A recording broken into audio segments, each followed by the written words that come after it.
Nếu có một cơ hội để tái sinh, bạn sẽ chọn sống ở đâu? Câu hỏi tưởng chừng vu vơ này lại gây bão mạng xã hội khi một vlogger người Anh nổi tiếng đăng lên trang cá nhân của mình. Chỉ trong vài ngày, hàng triệu người tham gia bình chọn, tạo ra một cơn sốt toàn cầu. Ngày đầu tiên, bảng xếp hạng top 5 xuất hiện đầy những lựa chọn phi thực tế, thiên đàng, thế giới tu tiên, thế giới cổ tích, sao hỏa và thậm chí cả địa ngục. Những cái tên nghe có vẻ hấp dẫn, nhưng rõ ràng chỉ tồn tại trong trí tưởng tượng. Trong khi đó, những quốc gia vốn nổi tiếng đáng sống nhất thế giới như Thụy Sĩ hay Canada lại chỉ đứng ở hạng 10 và 11. Thế nhưng, đến ngày thứ 3, một bất ngờ không ai ngờ tới đã xảy ra. Một cái tên xuất hiện trong top 5, vọt thẳng từ ngoài top 50. Và cái tên ấy chính là Việt Nam. Cả cộng đồng mạng bùng nổ, còn chính tác giả của khảo sát cũng há hốc miệng. Việt Nam, tại sao lại có thể chen vào danh sách toàn những thế giới mơ mộng như vậy? Câu trả lời nằm ở phần bình luận. Giữa hàng ngàn ý kiến, có một bình luận dài thu hút sự chú ý đặc biệt. Nó không đơn giản là một câu trả lời, mà giống như một bài viết tâm sự. Bình luận ấy nhanh chóng thu hút hàng nghìn lượt thích và hàng loạt phản hồi. Người viết là một người đàn ông Mỹ. Và ngay khi mở đầu, giọng điệu của anh ta đã khiến cả cộng đồng mạng phải dừng lại đọc. Thiên đàng, cổ tích, tu tiên hay địa ngục, nghe thì thú vị, nhưng bạn có thật sự tin rằng tái sinh ở đó sẽ khiến bạn hạnh phúc sao? Tôi thì không. Thiên đàng, trong trí tưởng tượng của tôi, chỉ là một khu vườn tĩnh lặng, nơi những người đã mỏi mệt đến yên nghỉ. Nó quá yên bình, thậm chí là nhàm chán. Bạn có dám chắc mình có thể sống mãi trong sự tĩnh lặng đó? Thế giới cổ tích thì đẹp, lung linh. Khi còn bé, chúng ta mê mẩn những câu chuyện ấy. Nhưng khi trưởng thành, nhu cầu về hạnh phúc đã khác. Liệu bạn có thể chấp nhận sống mãi như một đứa trẻ con? Thế giới tu tiên, tôi đã xem nhiều phim. Ở đó toàn là tranh đấu, giết chóc. Nếu tái sinh vào đó, rất có thể bạn chưa kịp tận hưởng gì thì đã bị cuốn vào một cuộc chiến vô nghĩa và mất mạng. Và địa ngục, tôi thật sự không hiểu vì sao có người lại chọn. Chẳng phải ai cũng sợ bị đày xuống đó sao? Thế nhưng nhiều người lại bầu chọn, như thể đó là một trò đùa cay đắng. Những nơi đứng đầu trong khảo sát này, nếu nhìn kỹ, đều không thực tế. Nếu thật sự có một lần tái sinh, tôi muốn chọn một nơi có thật, nơi tôi từng đặt chân đến và không bao giờ quên. Nơi ấy là Việt Nam. Vì sao ư? Đây là câu chuyện sẽ khơi lại ký ức buồn của tôi, nhưng hôm nay tôi lại muốn nhớ về ký ức đó. Tôi và vợ đều là trẻ mồ côi. Chúng tôi lớn lên ở hai cô nhi viện khác nhau, nhưng đều chung một tuổi thơ, thiếu cha mẹ, thiếu vòng tay yêu thương. Có lẽ vì thế mà khi gặp nhau, chúng tôi lập tức gắn kết. Hai con người cô đơn bỗng tìm thấy chỗ dựa ở nhau. Chúng tôi không giàu có, nhưng cũng không quá khó khăn. Cả hai cùng có công việc ổn định, không có con, chúng tôi bù đắp bằng những chuyến đi. Paris hoa lệ, Rome cổ kính, Buenos Aires sôi động, Tokyo rực rỡ, chúng tôi đã đi qua nhiều nơi. Mỗi chuyến đi, mỗi tấm ảnh đều ghi lại nụ cười trọn vẹn. Tôi đã nghĩ cuộc sống như vậy sẽ kéo dài mãi. Nhưng rồi, 2 năm trước, mọi thứ sụp đổ. Vợ tôi bị chẩn đoán ung thư. Bác sĩ nói cô ấy chỉ còn hơn 1 năm để sống. Tôi nhớ cái buổi chiều nhận kết quả ấy. Trời xám xịt, gió thổi buốt lạnh. Tôi gần như chết lặng, còn cô ấy lại mỉm cười. Tôi vẫn nhớ như in ánh mắt cô nhìn tôi, vừa dịu dàng, vừa kiên định. Cô nói, quãng thời gian bên anh, em đã không còn gì hối tiếc. Anh cũng đừng buồn. Hãy kết thúc hành trình này bằng một chuyến đi thật ý nghĩa. Hãy đến một nơi mà chúng ta chưa từng đặt chân tới. Tôi nghẹn lại, không nói được gì, chỉ biết gật đầu. Trong khoảnh khắc ấy, tôi nhận ra bất cứ điều gì cô ấy mong muốn, tôi cũng sẽ làm cho bằng được. Chúng tôi bắt đầu bàn bạc. Đông Nam Á, một vùng đất chưa bao giờ đặt chân đến. Ban đầu chúng tôi nghĩ đến Singapore, rồi Thái Lan. Tôi lướt web, xem ảnh, tìm hiểu văn hóa. Vợ tôi im lặng, dường như chưa thực sự tìm thấy nơi khiến cô rung động. Rồi một buổi tối, khi tôi đang nấu ăn, TV bất ngờ phát một đoạn quảng cáo ngắn, chỉ vỏn vẹn 10 giây. Đầu tiên là cảnh biển xanh ngọc với những hòn đảo đá vôi nhô lên giữa mặt nước. Tiếp đó là ruộng bậc thang vàng óng uốn lượn. Và rồi, chỉ 3 giây thoáng qua, hình ảnh vài người dân địa phương cùng lũ trẻ vùng cao nở nụ cười rạng rỡ. Nụ cười ấy hồn hậu, trong trẻo đến mức vợ tôi bất giác bật cười theo. Cô ấy nắm tay tôi, thì thầm như một quyết định chắc nịch, Việt Nam. Chúng ta hãy đến đó. Và thế là, không chút chần chừ, tôi gật đầu. Tôi biết chuyến đi này sẽ không giống bất cứ chuyến đi nào trước đó. Nó sẽ là dấu chấm lặng cho câu chuyện tình của chúng tôi, nhưng cũng có thể là món quà cuối cùng mà tôi có thể dành cho cô ấy. Chúng tôi đặt chân đến Hà Nội vào một sáng mùa xuân. Không khí ẩm ướt, làn gió mang theo mùi khói bếp và tiếng còi xe inh ỏi. Emily đứng nép bên tôi, ngỡ ngàng nhìn dòng người xe máy cuồn cuộn như sóng. Thế giới này quá khác với những thành phố mà chúng tôi từng biết. Ngay trong ngày đầu, chúng tôi đi bộ quanh khu phố cổ. Ngõ hẹp, mái ngói rêu phong, những quán cà phê nhỏ tỏa hương nồng nàn. Emily dừng lại ở một hàng bán hoa, sờ vào cánh sen hồng còn ướt sương và mỉm cười. Có cái gì đó trong ánh mắt cô khiến tôi hiểu, cô cảm thấy nơi này thật gần gũi. Khi lên kế hoạch, nhiều vlogger du lịch từng nói, nếu đến Việt Nam, đừng chỉ ở khách sạn sang trọng. Hãy thuê một căn trọ nhỏ, sống gần người dân địa phương, bạn sẽ thấy những điều thú vị mà du lịch thông thường không có được. Chính vì thế, lần này chúng tôi quyết định nghe theo. Căn trọ chúng tôi thuê là một ngôi nhà nhỏ nằm trong con ngõ sâu, tường quét vôi cũ kỹ nhưng sạch sẽ, có cửa sổ nhìn ra khoảng sân hẹp nơi trẻ con thường chơi đùa. Chủ nhà, một người phụ nữ ngoài 50, sống ở cách đó vài căn. Bà niềm nở trao chìa khóa, còn đưa cả số điện thoại, nói chậm rãi vài từ tiếng Anh vụng về Need Call Me. Tôi gật đầu, lưu lại số. Khi ấy tôi chỉ nghĩ đó là một phép lịch sự thông thường, không ngờ lại trở thành cái phao cứu sinh. Những ngày đầu ở trọ, chúng tôi ngỡ ngàng trước sự hiếu khách của hàng xóm. Người ta mang sang vài quả xoài, một rổ khoai. Một cụ già móm mém bắt tay Emily, cười hồn hậu dù chẳng hiểu một lời. Lũ trẻ trong ngõ chạy quanh, tò mò nhìn chúng tôi rồi phá lên cười. Emily cũng cười, tiếng cười ấy khiến cả khu ngõ dường như sáng lên. Mỗi sáng, chúng tôi đi chợ. Emily lúng túng chỉ vào từng loại rau, còn người bán thì vui vẻ bỏ thêm mớ hành, quả cà chua vào giỏ, không lấy tiền. Buổi chiều, chúng tôi ngồi trước hiên, nghe tiếng dao văng vẳng, ai bánh giò nóng đây? Emily lấy cuốn sổ nhỏ, vẽ lại cảnh người gánh hàng rong, rồi rụt rè đưa cho họ xem. Họ phá lên cười, gọi thêm vài người đến. Dù bất đồng ngôn ngữ, mọi thứ vẫn đầy thân tình. Và rồi, đêm mưa ấy đến. Trời sấm chớp rội xuống như xé nát bầu trời. Gió gào thét quất vào cửa sổ. Emily bắt đầu lên cơn sốt. Người cô nóng bừng, run rẩy, hơi thở dồn dập. Tôi hốt hoảng, không biết xoay sở ra sao. Thuốc men chẳng có, ngôn ngữ lại bất đồng. Trong tuyệt vọng, tôi nhớ đến số điện thoại của bà chủ trọ. Tay run rẩy, tôi bấm gọi. Khi bà nhấc máy, tôi chỉ kịp lắp bắp bằng tiếng Anh, "My wife sick, help, please."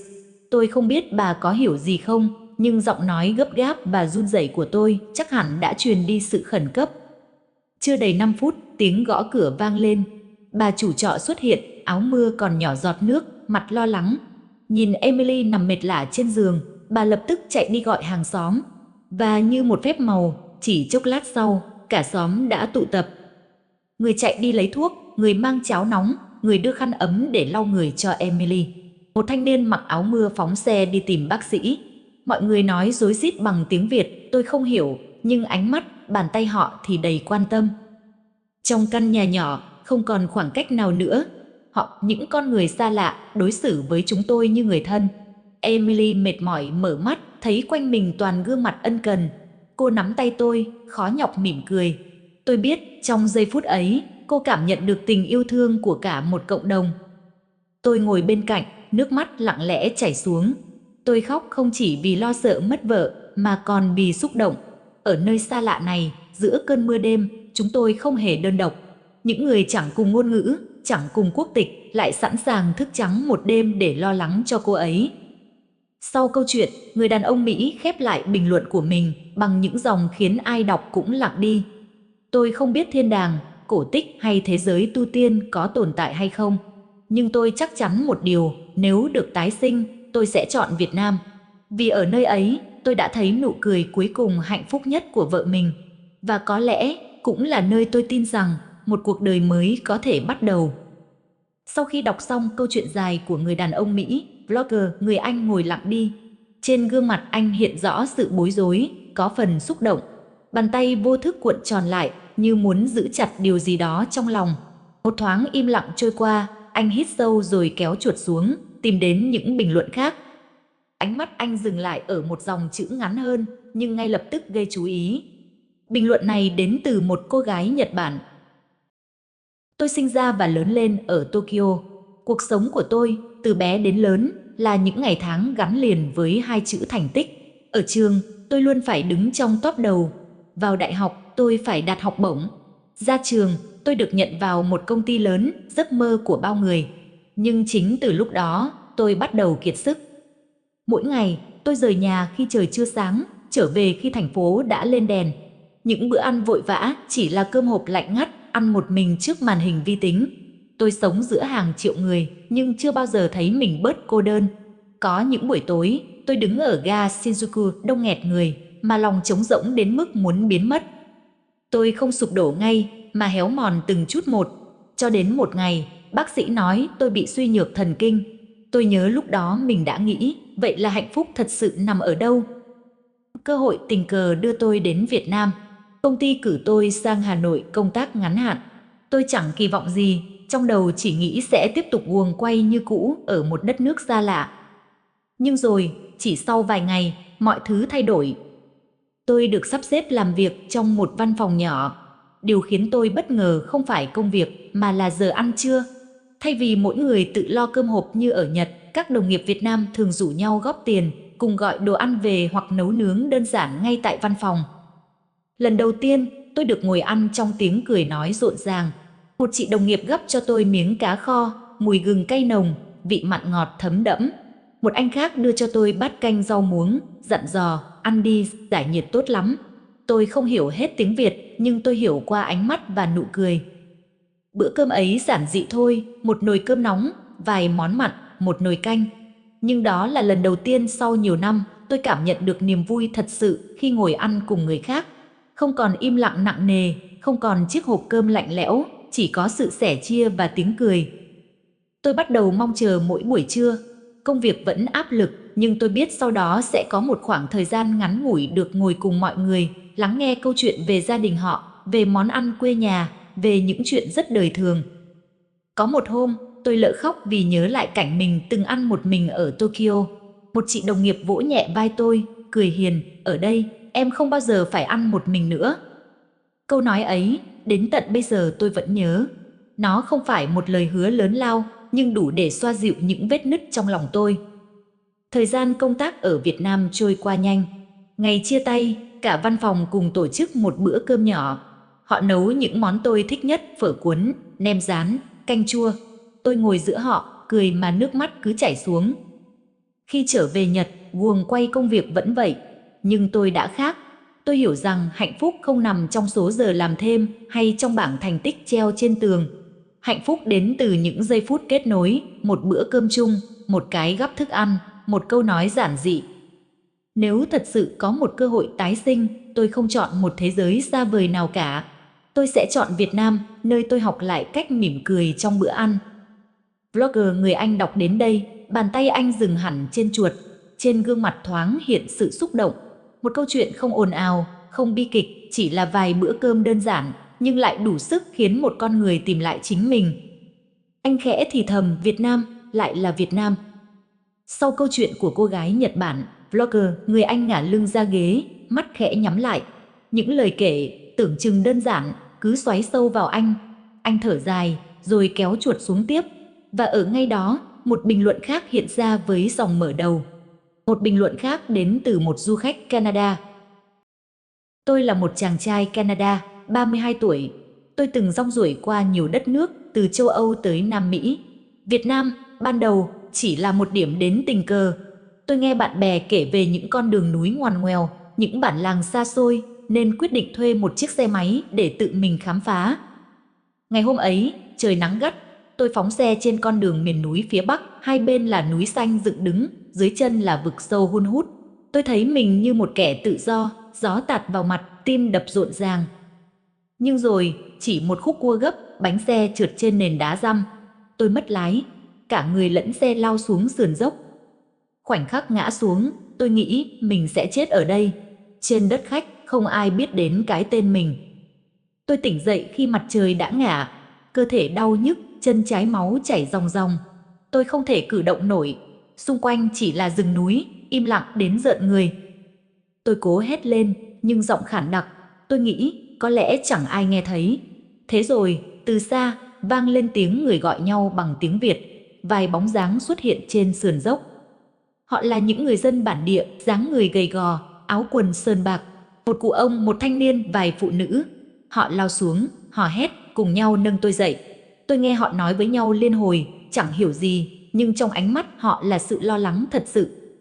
Một thanh niên cõng tôi trên lưng, từng bước nặng nhọc leo dốc. Người khác xách chiếc xe máy méo mó. Họ đưa tôi về một căn nhà sàn trong bản. Tôi nằm trên chiếc giường tre, mùi khói bếp cay xè, ánh đèn dầu leo lét. Một bà cụ lau vết thương cho tôi bằng lá thuốc. Tôi rên lên vì đau, bà chỉ nhẹ nhàng xoa đầu, nói gì đó bằng tiếng Việt, giọng ấm áp như dỗ dành một đứa trẻ. Tôi không hiểu lời, nhưng tôi hiểu tấm lòng. Đêm hôm đó, tôi nghĩ mình sẽ chết. Cơn đau hành hạ, mồ hôi ướt đẫm. Nhưng họ không ngủ. Cả bản thay nhau túc trực. Người quạt cho tôi, người tiếp nước, người châm thêm dầu vào đèn. Tôi nhìn thấy đôi mắt thâm quầng của họ dưới ánh sáng mờ. Họ là những con người xa lạ, chẳng biết tôi là ai, chẳng nói cùng ngôn ngữ. Thế nhưng họ đã giữ tôi lại với sự sống. Ngày hôm sau, họ tìm cách đưa tôi xuống bệnh viện huyện bằng xe bán tải. Con đường xóc nảy, tôi đau đến nghẹt thở, nhưng bàn tay một người phụ nữ vẫn nắm chặt tay tôi, ra hiệu trấn an. Tôi không bao giờ quên ánh mắt ấy, dịu dàng, kiên nhẫn, không một chút sợ hãi. Tôi nằm viện nhiều tuần. Khi sức khỏe dần hồi phục, tôi hay nhớ lại đêm mưa khói đèn trong căn nhà sàn ấy. Nếu không có họ, tôi đã không còn tồn tại trên thế giới này. Tôi đã được sinh ra lần thứ hai, ngay tại Việt Nam. Trước đó, với tôi, du lịch chỉ là chinh phục, thêm một dấu tích trên bản đồ, thêm vài tấm ảnh để khoe. Nhưng sau tai nạn này, tôi nhận ra có những nơi không chỉ là phong cảnh, mà còn là nơi níu giữ mạng sống, nơi để con tim được chạm đến sự tử tế. Khi tôi rời Việt Nam, những người dân bản tiễn tôi ra đường làng. Họ cười, vẫy tay, dúi vào tay tôi một gói nhỏ, vài chiếc bánh nếp bọc lá. Tôi cầm mà không cất lời được, cổ họng nghẹn lại. Nếu có ai hỏi tôi, đâu là nơi tôi muốn tái sinh một lần nữa, tôi sẽ không do dự. Việt Nam, nơi đã cứu sống tôi, và nơi tôi học cách biết ơn sâu sắc nhất. Vlogger người Anh đọc xong, ngồi bất động trước màn hình. Anh thấy sống lưng lạnh buốt, một cái chết hụt, một sự sống mới, tất cả gói gọn trong câu chuyện của một chàng trai xa lạ. Và rồi, một lần nữa, cái tên Việt Nam lại sáng lên như một phép màu. Sau câu chuyện của chàng trai Canada, vlogger người Anh ngồi lặng hồi lâu. Những gì anh vừa đọc giống như một cuốn phim, đầy bất ngờ và cả nhân văn. Anh thoáng rùng mình khi nghĩ, nếu tất cả những điều này đều là thật, thì Việt Nam hẳn phải là một vùng đất đặc biệt lắm. Ngón tay anh lại kéo xuống. Một bình luận khác hiện ra, với dòng mở đầu giản dị. Tôi là một doanh nhân Hàn Quốc, và đây là trải nghiệm của tôi tại Đà Nẵng. Tôi 40 tuổi, đến từ Seoul. Tôi điều hành một công ty nhỏ chuyên về thương mại điện tử. Cuộc sống ở Hàn Quốc khiến tôi lúc nào cũng căng như dây đàn, áp lực từ nhân viên, từ đối thủ, từ những con số báo cáo. Tôi đến Việt Nam lần đầu không phải để nghỉ ngơi, mà là để khảo sát thị trường, tìm cơ hội mở rộng. Ngày hôm đó, tôi có một cuộc hẹn với đối tác ở Đà Nẵng. Trời nắng gắt, tôi vội vã bước ra khỏi quán cà phê, gọi một chiếc xe ôm công nghệ. Khi xe vừa phóng đi, một luồng gió mạnh lật túi áo khoác. Tôi không nhận ra, chiếc ví của mình đã rơi xuống đường. Trong chiếc ví ấy có gần 2.000 đô la tiền mặt, thẻ tín dụng, hộ chiếu và cả tấm thẻ công ty.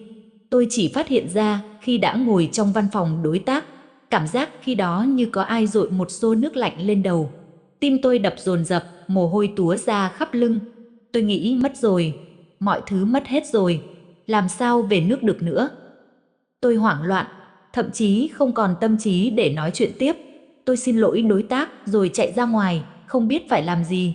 Trong đầu chỉ nghĩ đến những kịch bản tồi tệ nhất, thủ tục rắc rối, bị lừa đảo, hoặc tệ hơn, có ai đó sẽ lợi dụng những thông tin trong ví.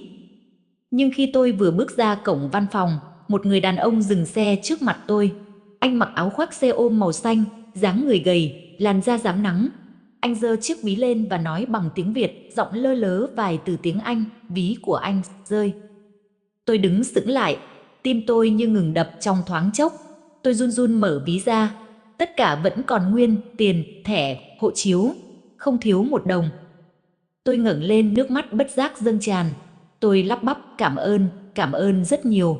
Tôi rút ra vài tờ tiền, định đưa cho anh, coi như lời cảm tạ. Nhưng anh lắc đầu, nở một nụ cười hiền hậu. Anh chỉ nói một câu rất đơn giản. Anh là khách, giúp được thì tôi vui rồi.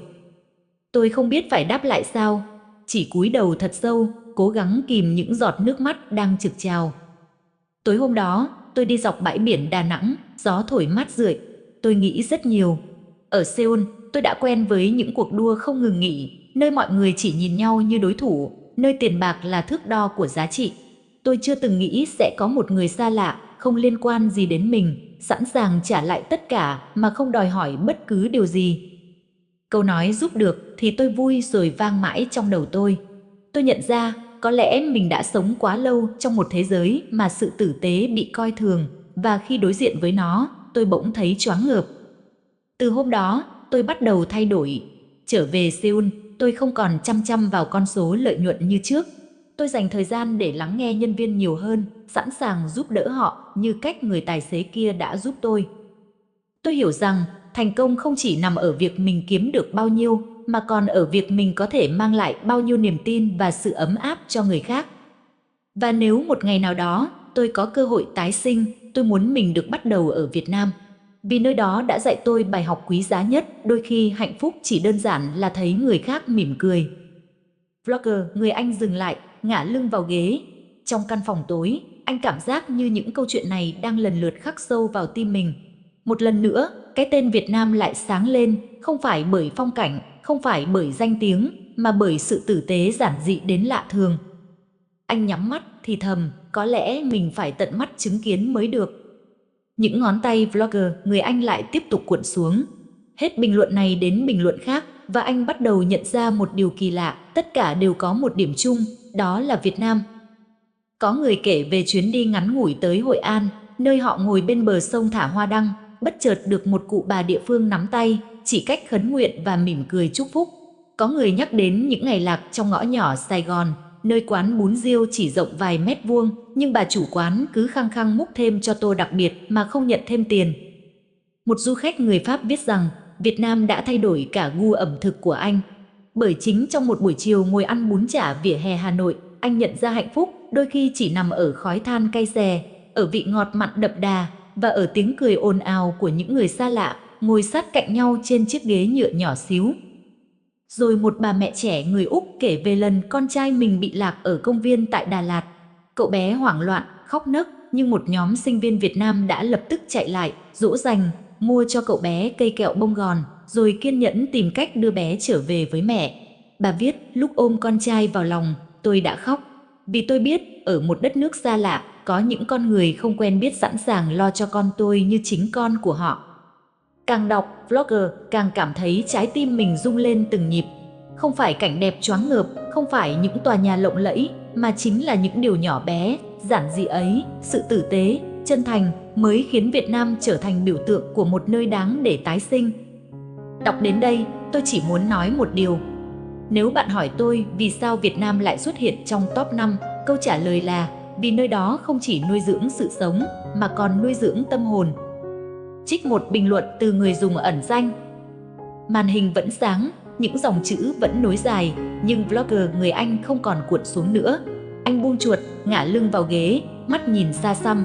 Trong đầu anh, từng câu chuyện cứ lặp lại, từng nụ cười cứ ám ảnh. Anh bước tới bàn, trải rộng tấm bản đồ thế giới. Những đường biên, những cái tên quốc gia nối tiếp nhau. Anh nhìn vào châu Á, ánh mắt dừng lại ở dải đất hình chữ S. Một vùng đất mà trước đó anh chỉ nghe thoáng qua vài tin tức mờ nhạt, giờ đây lại hiện lên như một miền đất hứa, đầy sức hút.